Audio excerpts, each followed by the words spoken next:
అధ్యక్షుల వారి ఆలోచన ఈ రాష్ట్రంలో YSR Congress party voice of voiceless people, రాష్ట్రంలో గొంతు లేని వారి గొంతుకగా వైఎస్ఆర్ కాంగ్రెస్ పార్టీ ఉండాలని ఒక గొప్ప ఉద్దేశంతో పనిచేయాలని పార్టీ నిర్మాణాత్మకంగా గ్రౌండ్ లెవెల్లో తీసుకెళ్ళటానికి జిల్లా అధ్యక్షులు బాధ్యతాయుతంగా పనిచేయటానికి గ్రౌండ్ లెవెల్లో ఉన్న నియోజకవర్గాల్లో కానీ నియోజకవర్గ సమన్వయకర్తతో పాటు మండలాలకు సంబంధించి నియోజకవర్గానికి సంబంధించి అందరినీ సమాయత్తం చేయాలని ఆదేశించడం జరిగింది. దాంతోపాటు ఈ రాష్ట్రంలో శాంతి భద్రతలు ఏ విధంగా ప్రక్కదోకెళ్తా ఉన్నాయి, నిర్వీర్యమవుతూ ఉన్నాయి. శాంతి భద్రతలు అనేవి గాలి కొదిలేసి పరిపాలన చేస్తున్న దాని మీద కూడా చర్చించి ఎక్కడ ఇన్సిడెంట్ జరుగుతూ ఉన్నాయో, ఎక్కడ అన్యాయం జరుగుతూ ఉందో, ఎక్కడ మనకు ప్రతిపక్షంగా అండగా ఉండాలో ఏ సెకను వదలకుండా ఎవరికి అన్యాయం జరుగుతుందో వారికి అండగా ఉండాలని కూడా ఆదేశించడం జరిగింది. దాంతోపాటు ప్రభుత్వ వైఫల్యాలు ఈ రాష్ట్రంలో మరి అలివి కాని వాగ్దానాలు 143 వాగ్దానాలు ఇచ్చి పర్టికులర్గా సూపర్ 6 అన్నాడు, సూపర్ 7కి వెళ్ళింది. వీటన్నిటినీ గాలి వదిలేసిన తీరు, వీటి ద్వారా ఆనాడు వైఎస్ఆర్ కాంగ్రెస్ పార్టీ అధికారంలో ఉన్నప్పుడు ప్రజలకు ఏం మేలు చేశారు, ఇచ్చిన హామీలు ఏ విధంగా నిర్వర్తించారు, ప్రజలకు ఎలా ఉపయోగపడ్డాయి, తద్వారా ఈరోజు ప్రజలు ఆ టైంలో ఆ 5 సంవత్సరాల్లో పడిన లాభం, వాళ్ళ కుటుంబాల యొక్క స్థితి పెరిగింది, వాటి ఈరోజు నిర్వీర్యమైపోతూ ఉంది. ఇచ్చిన హామీలు గాలి కొదిలేసి మరి ఈరోజు పూర్తిగా మాఫియా మయమైపోయింది.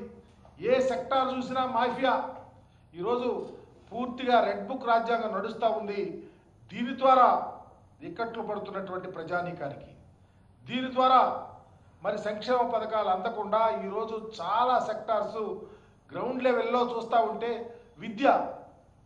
విద్యను గాలి కుదిరేస్తే జగన్మోహన్ రెడ్డి గారు గొప్ప ఆలోచనతో విద్య కోసం కోట్ల రూపాయలు వెచ్చించి అనేక సంస్కరణ చేస్తే వాటిని వదిలేస్తే ఈరోజు పేదవారు పిల్లలను చదివించుకోలేక డ్రాప్అవుట్స్గా స్కూళ్ళలో మిగిలిపోయి కూలికెళ్ళి ఈరోజు వాళ్ళ కుటుంబాలు చితికిపోతూ ఉంటే, అప్పుల ఊబిలో ఆత్మహత్యలకు వెళ్తూ ఉంటే, వాటన్నిటికీ సంబంధించి వైఎస్ఆర్ కాంగ్రెస్ పార్టీ ఎంత అండగా ఉండాలో, వాళ్ళకి ఎలా మనోధైర్యం కల్పించాలో పూర్తి బాధ్యతాయుతంగా కూడా పనిచేయమని అధ్యక్షుల వారు ఆదేశించడం జరిగింది. అదే కాకుండా ఈరోజు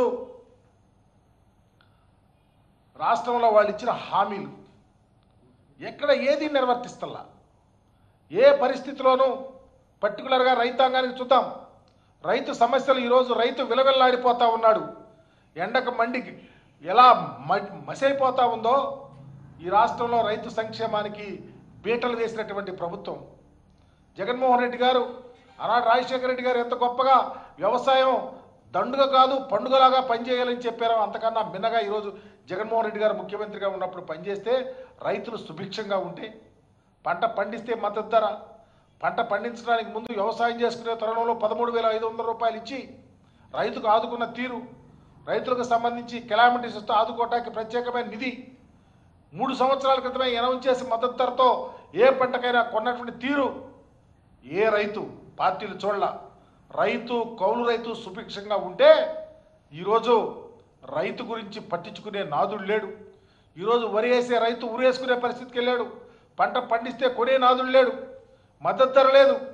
అలాగే ఈరోజు నిన్నగాక మొన్న అందరూ చూశారు, రాష్ట్రంలో జగన్మోహన్ రెడ్డి గారు ప్రతిపక్ష హోదాలో మిర్చి రైతుల కోసం గుంటూరు మిర్చి యార్డుకు వస్తే రైతులు విన్నవించుకున్న గోడు వర్ణనాతీతం.